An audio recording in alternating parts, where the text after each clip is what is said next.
साथियों, आप सभी ने माता शबरी का नाम ज़रूर सुना होगा। वो माता शबरी जिसने भगवान श्री राम का एक सैकड़ों वर्ष तक इंतज़ार किया था। वो माता शबरी जिसने जो है भगवान श्री राम के लिए अपना जीवन वन में बिताया था, और वो माता शबरी जो हमेशा फलाहार करती थी और भगवान राम के लिए अपने दिन गिन-गिन कर काटती थी, और अंततः भगवान श्री राम उसके पास पहुँचे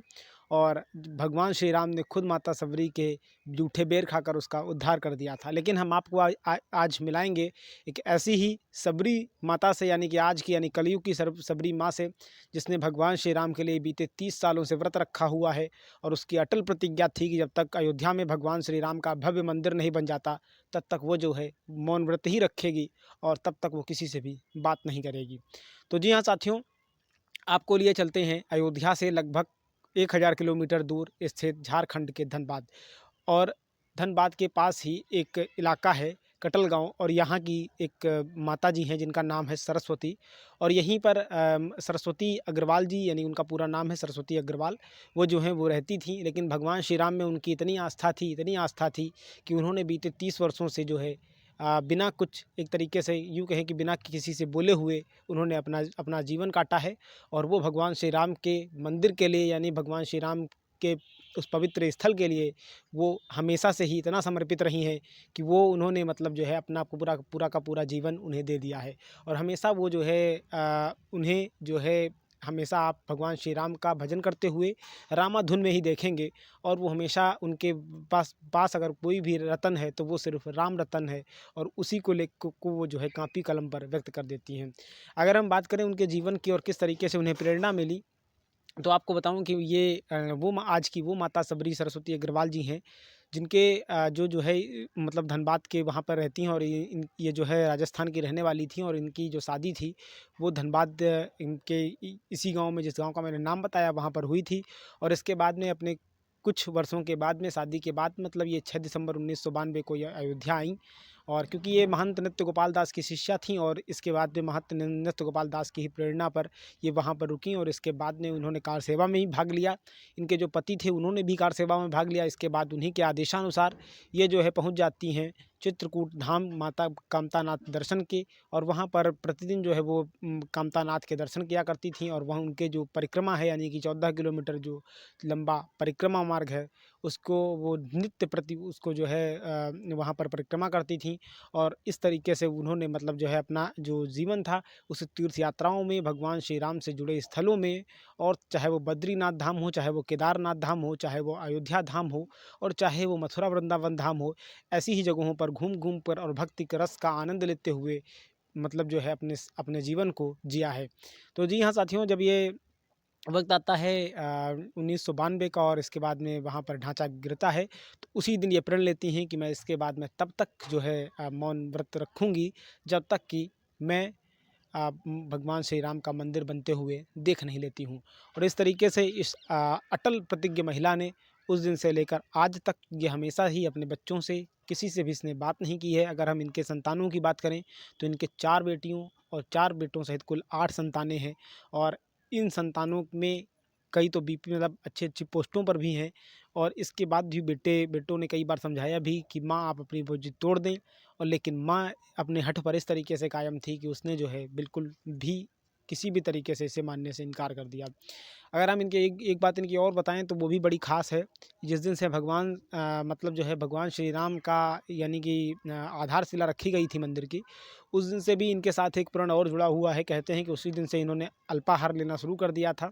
और तब से ये लगातार अल्पाहारी जीवन भी बिता रही हैं। अयोध्या में इन्हें मौनी माता के नाम से जाना जाता है। अयोध्या में मौनी माता, यानी कि जहाँ महंत नित्य गोपाल दास का आश्रम है, वहाँ पर इनके लिए एक कमरा अतिरिक्त से आवंटित किया गया है। अभी जब भगवान श्री राम के मंदिर के उद्घाटन का निमंत्रण बढ़ रहा है, तो ऐसे में इनको भी जो है दिसंबर के लास्ट में इनके पास भी, यानी कि अयोध्या से 1000 किलोमीटर दूर स्थित धनबाद में इनके पास भी निमंत्रण पहुंचता है, और इन्हें भी भगवान श्री राम के न्योते के लिए आमंत्रित किया जाता है कि आप भी इस पवित्र अवसर का हिस्सा बनिए। ऐसी तमाम कहानियाँ हैं जिसको मैंने आपको पहले सुनाया है, चाहे वो बरकत अली जी की कहानी हो, चाहे वो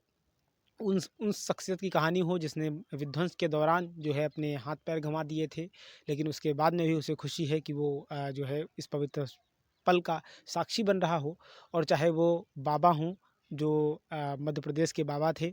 जो इन्होंने शादी नहीं की है और इस प्रण में कि जब तक मंदिर नहीं बनेगा मैं विवाह नहीं करूँगा। और इस तरीके से ऐसी तमाम कहानियाँ हैं, अयोध्या के रग-रग में कहानियाँ हैं, अयोध्या की भक्तों की कहानियाँ हैं, जो आपको देखने को मिल जाती हैं और मिल जाएँगी, क्योंकि ये राम तो सबके हैं और राम कुछ हैं ही ऐसे कि लोग इधर खींचे चले जाते हैं। अब मौनी माता अपना जो जीवन है वो रामायण, भागवत, पुराण इत्यादि को पढ़ कर के और उस पवित्र गाथा को सुन कर के और उसे जो है मन में उतार करके ही वो अपनी जो ज़िंदगी है उसे आगे बढ़ा रही हैं। फ़िलहाल अब भगवान श्री राम का जब 22 जनवरी साल 2024 यानी कि इसी साल जब प्रधानमंत्री नरेंद्र मोदी अभी मंदिर का उद्घाटन करेंगे, उसके बाद में भी उनके जो पुत्र हैं हरमोहन अग्रवाल जी, उन्होंने बताया है कि उसके बाद में ही माता जी राम राम कहकर अपना मौन व्रत तोड़ेंगी और इसके बाद में ही वो जो है कुछ भी यानी कि जो अपना अल्पाहार वगैरह का जो उनका व्रत था उसे भी वो समाप्त करेंगी और तब वो जो है सबसे बात करेंगी और सभी से वो जो है वार्तालाप कम्युनिकेशन करेंगी। तो साथियों, इस तरीके से ऐसी तमाम विभूतियाँ हमारे देश में हैं। हमने आप सबरी को आपने त्रेता में देखा होगा, लेकिन आज की सबरी यानी जो माता सरस्वती हैं या मतलब माता सरस्वती अग्रवाल जी हैं, इनकी उम्र जो है 85 साल के आसपास है, लेकिन इस उम्र में भी इस तरीके का व्रत निभाना, 8-8 बच्चों को बिना बोले हुए पालना और अपनी अपनी निजी ज़िंदगी के भी सारे काम करना और उस स्थिति में जब इनके पति भी ना हों, तो निश्चित रूप से एक बड़ा ही जटिल है मतलब कार्य है और एक बड़ा ही ऐसा जो समर्पण है, इस तरीके का कार्य है कि ऐसा समर्पण विरले ही लोगों में देखा जाता है। तो ऐसी ही समर्पण की गाथा हैं माता सरस्वती जी, या यूँ कहें कि जो माता सरस्वती अग्रवाल जी हैं। तो साथियों, 500 वर्षों के संघर्ष के बाद अब जो है भगवान श्री राम का अयोध्या में मंदिर बनने जा रहा है और अब जो है सभी देशवासियों के उस दिन का इंतज़ार है। अब जो है कुछ ही दिन शेष बचे हुए हैं और इन्हीं कुछ ही दिनों में भगवान राम अपने भव्य गर्भगृह में विराजित हो जाएंगे। मंदिर का काम लगभग धीरे-धीरे समाप्त मतलब पूरा हो आया है और अब जो है फिनिशिंग का कार्य शुरू हो चुका है। बहुत सारे लोग कह रहे थे कि मंदिर अभी मतलब जो है अधूरा है, लेकिन आज की जो अपडेट है वो ये है कि मंदिर लगभग तैयार हो चुका है और बस अब उसकी फिनिशिंग का जो कार्य है वो बचा हुआ है और इसके बाद में अब उसे इस तरीके से तैयार किया जा रहा है ताकि आने वाले 8-10 दिन में उसे जो है पूरी तरीके से एकदम ओके कर दिया जाए, ताकि वहाँ पर जो देश विदेश से तमाम मेहमान आए, तमाम वो लोग आएँ जो कि इस पवित्र अवसर का साक्षी बन सकते हैं, उन्हें किसी भी तरीके की कोई भी असुविधा ना हो सके और भगवान श्री राम की जो प्राण प्रतिष्ठा है वो हो और उसके बाद वहाँ पर देश के तो दुनिया के तमाम जो भगवान श्री राम के भक्त हैं वो अपने रामलला के अपने उस पवित्र ईश्वर के दर्शन कर पाएँ। तो साथियों, आज के लिए रखते हैं इतना ही, मिलते हैं फिर किसी अगले टॉपिक पर, तब तक के लिए हमें दीजिए इजाज़त। आप सभी ने इतनी देर तक देखा, इसके लिए आप सभी का बहुत बहुत धन्यवाद। Thank you very much. जय हिंद, वंदे मातरम।